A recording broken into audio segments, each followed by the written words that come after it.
I am Badri Younes. I am the Deputy Associate Administrator for Space Communication and Navigation.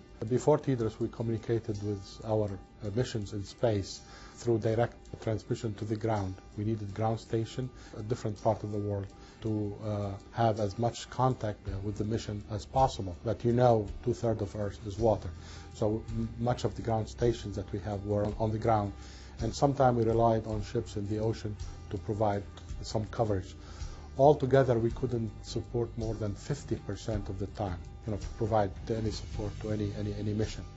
That's when the concept for a different way of doing business came about in the mid-70s. It was a revolution. It increased our support from 15% to more than 85%. From way up in space, you can have full visibility of, you can see from a single point in space, from a geosynchronous orbit, almost half of the Earth. Missions that are flying beneath that geosynchronous orbit, now they relay the data to that data relay satellite, and then it transmitted to a point on the ground.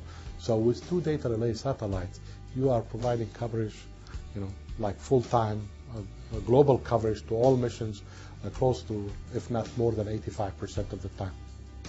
The mission needs are growing. We are sending humans to deep space. We are seeing the requirements and the communication needs growing exponentially as opposed to today.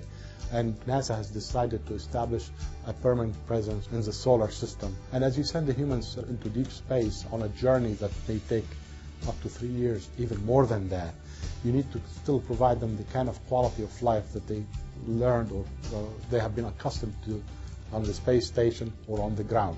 So you'll need to expand the bandwidth available to them. I have made a commitment that communication will not be a showstopper and enabling future space exploration. The whole thing has been a team effort.